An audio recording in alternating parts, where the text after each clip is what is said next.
Oh les gars, c'est une dinguerie. Dembélé et son équipe qui ont voulu corrompre les votes du Ballon d'Or. Et plusieurs influenceurs, les gars, fans du Barça, fans de n'importe quel club, ils ont été approchés par l'équipe de Dembélé et son agence de communication.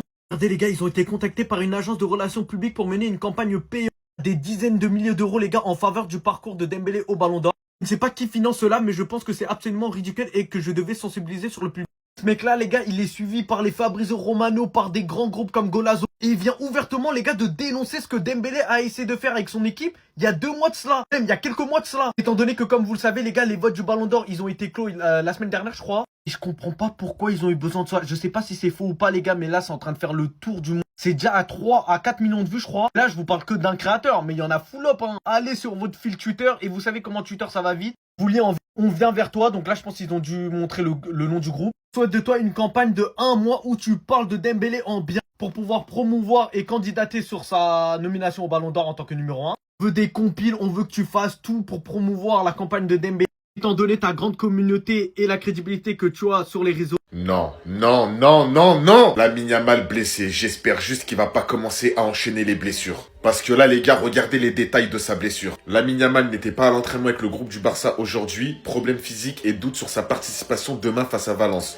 Donc là, c'est confirmé, il sera pas là demain déjà. On a une autre info. La blessure à la base, elle avait pas l'air si grave. Mais là, Lamine Yamal devrait manquer les débuts du Barça en Ligue des Champions cette semaine. Donc jeudi aussi, il sera pas là. Sa présence face à Newcastle est comprise suite à sa blessure en sélection. Bon, en vrai, plus de peur que de mal, c'est qu'un pépin physique. Il doit sûrement avoir un truc qui va se régler dans 1 semaine, 2 semaines max. Mais là, juste de voir Yamal blessé, ça fait peur. Parce qu'on a un match demain. On a le premier match de la Ligue des Champions de la saison jeudi. Il sera pas là. On espère que c'est pas si grave que ça. Bref, les gars, il y a d'autres nouvelles par rapport au Camp Nou, par exemple. Yamal, il a déclaré: j'imagine qu'il y aura beaucoup de fans et que ce sera un stade formidable. J'ai eu beaucoup de chance de faire mes débuts au Camp Nou avant le début des rénovations et je pense que revenir jouer là-bas nous donnera un énorme coup de pouce pour être compétitif. C'est vrai que des fois, il y en a, ils oublient. Le Barça, ça fait longtemps qu'on joue pas dans notre stade avec nos supporters en masse.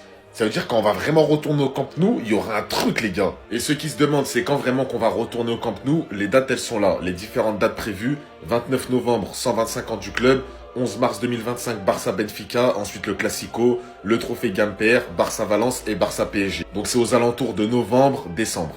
Avec l'absence de Lamine Yamal, c'est le moment de compter sur nos nouvelles recrues, Ronny Bardi et Marcus Rashford. C'est dans ce genre de moments qu'ils doivent se montrer précieux. Car peu importe, même si on perd un gros joueur, le meilleur joueur de l'équipe, on reste avec un effectif compétitif. Flick pourrait probablement mettre Rafinha à droite à la place de Lamine Yamal et Marcus Rashford à gauche et en pointe Ferron ou Lewandowski. Reste à voir, c'est les choix de Flick. Bref, ce qui est vraiment dommage dans cette situation, c'est que le Barça aurait pu gagner du temps. Lamine Yamal ressentait déjà des douleurs lors du premier match. On a fait jouer Lamine Yamal 70 et 79 minutes, on l'a fait jouer sous médicaments et même quand il y avait un gros score pour l'Espagne contre la Turquie, ils ont continué de le faire jouer jusqu'à la fin. Alors qu'ils savaient tous très bien qu'il avait déjà des douleurs. Et franchement, on va pas se mentir, c'est irresponsable de la part de La Fuente et de son staff. Quand tu sais que Gavi, ça fait 2 ans qu'il est pas en forme à cause de La Fuente, c'est toujours le même schéma. Parce que pour De La Fuente, ses principes, c'est un jeune bon joueur doit jouer tous les matchs, que son corps peut résister. C'est ça sa mentalité. Donc il y a de quoi avoir peur pour les Barcelonais à chaque trêve avec ce type de coach. Tu fais jouer un joueur de 18 ans sous médicaments et tu le fais jouer quasi tout le match en connaissant ses douleurs. Je vous jure les gars que c'est une dinguerie. Et vous verrez là où la haine envers Lamine Yamal va loin, que ce soit dans mes commentaires ou sur Twitter, vous verrez comment tout le monde est en train de se réjouir. En bref, donc vous les gars, vous en pensez quoi?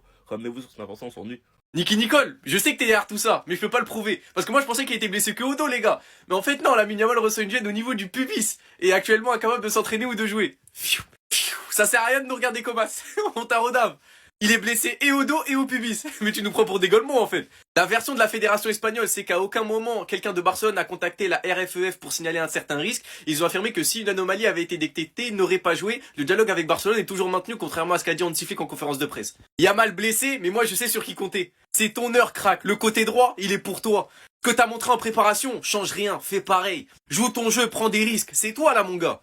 Il est très incertain contre Newcastle, Saint James Park. Mon gars, c'est le moment de prouver. Et moi, je sais qu'il va prouver, tout comme Marc Bernal. Il devrait franchement avoir des minutes parce que De Jong, il est pas là, Gavi, il est pas là.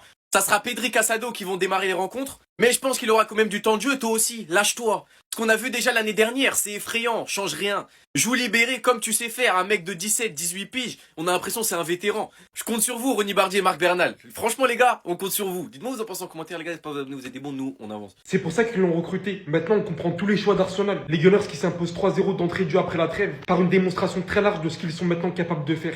À commencer par le duo qui va faire très très mal. Sur une incroyable passe de Calafiori de sa défense, Eze qui reçoit ce ballon dans une telle posture, qui d'autre que bien évidemment un numéro 9 digne de Gyökeres qui vient terminer tout ça. Pendant longtemps, les Gunners ont cherché cette efficacité devant les cages. Aujourd'hui, avec de tels ailiers et surtout un numéro 9 comme Gyökeres, sur le long terme, ça va tellement prendre. Comme si ça suffisait pas maintenant, leur efficacité sur les coups de pied arrêtés, notamment sur les corners. Zubimendi commence à éclore, le corner est dégagé, ça retombe sur lui, pétard derrière la ligne. Sachant qu'il vient mettre son premier doublé de l'histoire juste avant la fin du match, sur une très belle tête. Comme vous pouvez le voir, au final, le danger commence un peu à venir de partout dans cette équipe, qui à la base était quand même très limitée. Avec aussi, qu'on se le dise, un très bon match de Madueke, qui commence lui aussi à renaître de ses cendres. Et malgré toutes ses blessures, sachant qu'à la 14e, Odegaard a aussi été blessé, cette équipe des Gunners commence enfin à prendre des couleurs, avec de nombreuses possibilités, ne se limitant pas à quelques choix. En tout cas, j'ai hâte de voir ce que ça va donner la suite, parce qu'avec un peu de rythme, cette équipe, elle va devenir beaucoup trop forte.